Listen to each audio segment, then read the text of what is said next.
21 de enero del año de 1793. Una carroza de las de la época con paso pesado y lento se dirige hacia la Plaza de la Revolución.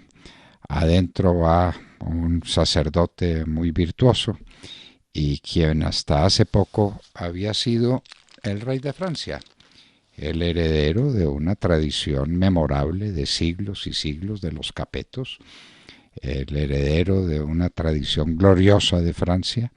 Venía pues de Luis XIV, que fue el dueño de todas las Europas en todos los sentidos, de la Francia más pujante, de la Francia más significativa, de la Francia cuyo poder cultural irradiaba sobre toda la humanidad. Pues ahí va Luis XVI, un hombre bueno, un hombre bonachón, un hombre sencillo. No tenía ninguna de las grandes virtudes de Luis XIV, pero de ninguno de los grandes defectos de Luis XV. Era un hombre bueno.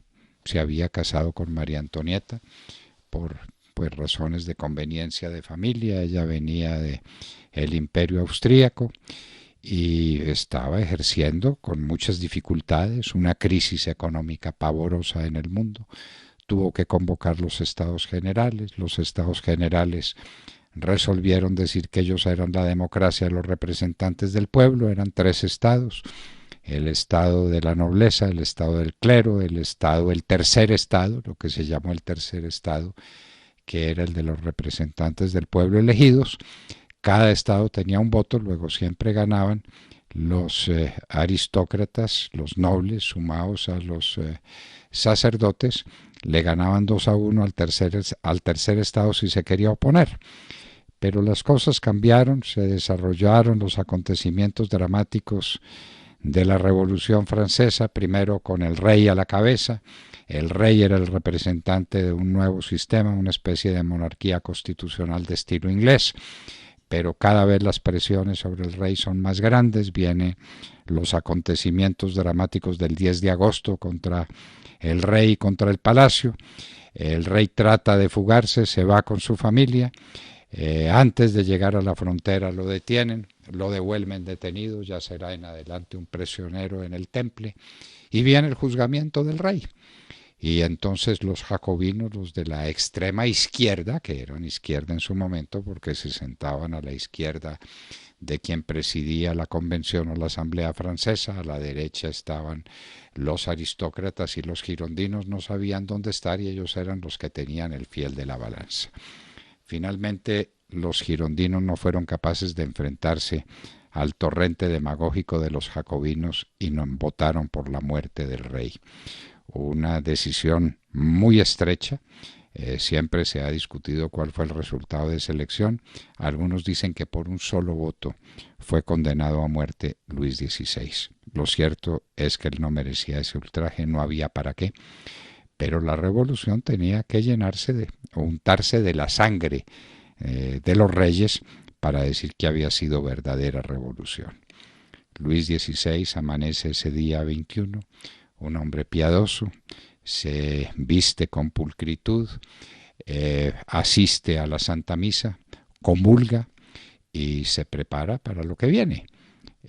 Lo que viene es que a las 10 de la mañana ya estará listo el cadalso para cortarle la cabeza al rey de Francia. Él trata de quitarse el cabello para que no lo tenga que hacer el verdugo, el ébourgeois, pero no se lo permiten porque temen que se pudiera suicidar con las tijeras.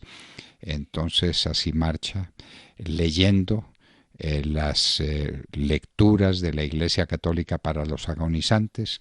Llega al punto, hay un profundo silencio, no hay gritos en su contra, no hay nada, silencio, todo es expectativa. El rey sube las escalinatas del patíbulo, porque eran tres los verdugos. El verdugo principal se acerca, el rey trata de que lo toleren con dignidad. Él no quiere que le hagan las cosas que se tienen que hacer a la fuerza, él las quiere hacer por su propia voluntad.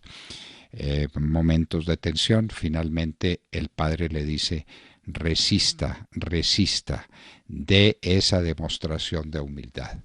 Se dirige a los franceses en un tono cordial, cariñoso, y pide que su sangre no caiga sobre Francia. Es decir, que no haya castigo de Dios por lo que sería el asesinato de un rey inocente. Es conducido a la guillotina y la guillotina cae y la cabeza de Luis XVI es exhibida a un pueblo que alguna parte logra aplaudir con frenesí, con el entusiasmo siniestro de los asesinos, y el otro guarda silencio. Luis XVI ha sido guillotinado. Ha terminado, que no terminaría, después vendría su hermano Luis XVIII, pero esa es otra historia que hemos contado varias veces, pero termina aparentemente una dinastía de las más antiguas de Europa con la muerte de Luis XVI, que fue un hombre tranquilo y que supo morir con valor y con dignidad, un día como hoy, 21 de enero del año de 1793. Lo que vendría después, lo que se desarrollaría en Francia, el terror, aquella oleada de sangre y de horror que cubrió el pueblo francés, como si las palabras del rey no hubieran sido suficientemente escuchadas por el Altísimo. Que mi sangre no caiga sobre Francia. ¿Cuánta sangre después?